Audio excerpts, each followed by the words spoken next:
we were actually right over in this area, down in this range. We had just docked in Perth, and we had come around this way, and we're coming up through here. So we're doing some afternoon, evening launches to a night recovery, and my buddy Josh Posh Raymond's in the back seat. We are on Cat 1. My buddy, whose lead is on the catapult, we're right behind the JBD, and we're seeing this wall of water coming. And the atmosphere was super angry, huge, big anvils popping up all over the place. We're in the southern hemisphere. I mean, it's an angry day, and it's a pinky launch to a night recovery.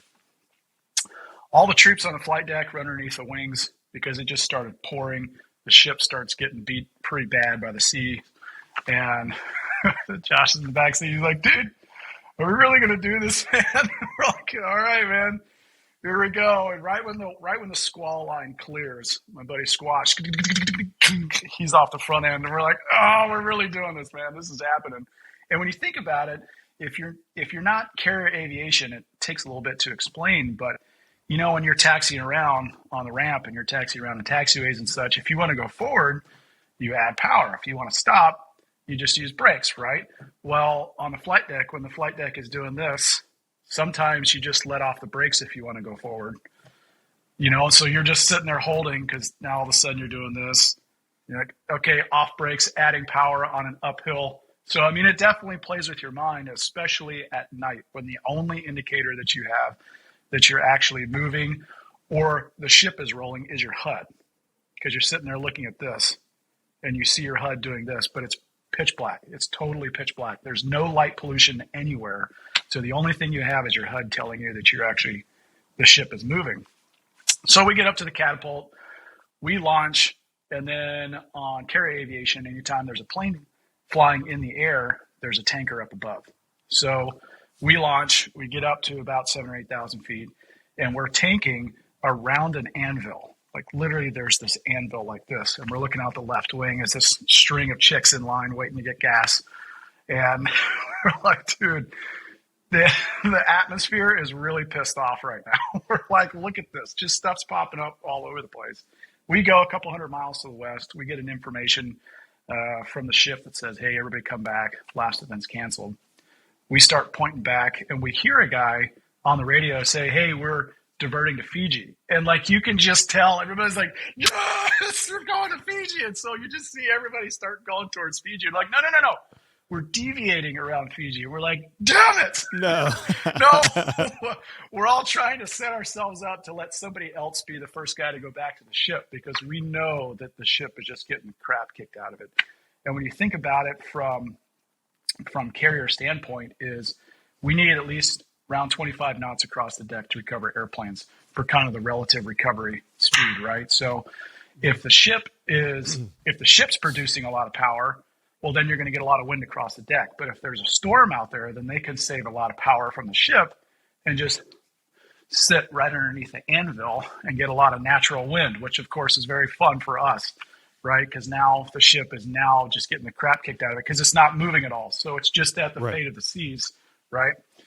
Well, due to sequencing, we were the first ones to come down just based on where everybody was at trying to come back to the ship, which you never want to be the first guy to come back to the boat. And here we are coming back, and typical NVG rules, got to have your goggles off so you can get depth perception and night vision back in your eyes. And I see on the canopy glare, I see my buddy Posh in the back seat because he's like, I'm not taking my goggles off, man. There's lightning cracking everywhere. It is just popping everywhere. We're dumping down because we're above max trap weight for gas. So I'm worried that we're going to basically get hit by lightning, poof, because all the gas that we're putting in the atmosphere. My buddy Posh thinks we're going to get a microburst to get thrown into the ocean. And I'm like, oh man. So we just send down and we get set up, and Posh is sitting in the back seat and he goes, hey, Feed, you're doing a great job, man. I've done everything I can do. So I'm just going to put my head down. So I'm like, thanks, man. So dude, it is lightning so much, and it is like landing in a dance club of strobe lights, just boom, boom, boom. And I can see the boat is boom, it's here, boom, it's here, boom, it's here. So I can't track it because the lightning is just cracking so much and so much in frequency, and it's so bright because there's no other light pollution out there. And I actually got an arrival named after me and called the Davies one arrival, because I'd be like steel, idle, wires, bam! That would hit so hard. Thank God we landed first pass, and Posh was in the back. He's like, dude, I cannot believe that just happened. But I was so nervous that all I could do was hold the brakes because my legs were shaking so badly that I'm like, oh God. I don't think they realized how close we were to dying right there. So, and the guy in the land, the yellow shirt's like, dude, get out of the landing area. I'm like, I'm trying, man. I'm sending orders down. Nothing's coming back up. So can you just give me a second? And you could tell when pilots are scared because the jet kind of skips just a little bit. But that was one moment that stuck out as probably the scariest time I've had in carrier aviation. Was I thought I was actually going to hit the back of the ship, but thank God we did not. Dude, there's a lot of LSOs. I want to talk about that for sure. I think that's one thing too. Never having landed on a boat, that absolutely sounds terrifying. Everything you just described there. But I will say, and it doesn't compare, I know it's apples and oranges, but probably I have 5 landings or so that you're like, this was really sporty. And that would be the highest adrenaline spike and heart rate spike I had in the jet was during these certain landing types. I was doing that on the boat. Cause again, once you're out there cruising, if you're dropping bombs and dealing with bad guys and stuff like that, I don't know. Maybe it's cause I don't know. It's something weird, but like once landing, you're like, man, I don't know if it's going to work out. I'm not off the runway here. My brakes aren't working. This is not fun. I can't see anything. Yeah. I have no gas. Yeah. Not where you want to be in life. Yeah. So I've talked to a couple LSOs, like trying to understand that whole deal, but it's like where you're describing the sea state and that ship like rocking and like grading every landing. So this is the introduction to me. Is like, hey, we grade every single landing, right? Because from coming up initial, I don't think you guys call it initial, but the break, rolling out on final, like all that is timed. They're saying, by standing it into the boat, watching it, if it's a high sea state, they know when you roll out on a final, based on that timing that they've worked out, where the stern, right? Back of the boat. Look at that. Maybe port starboard. Ahoy. Ahoy. Yeah. where that is going to be. And if it's like an early wave off, because, you might be coming down the chute, and while the runway is pitching and rolling there, like you think you're on glide path, and then all of a sudden the back end of the boat comes up 15 feet and smack into the bottom of the jet, or you're into the side or into the back of the boat.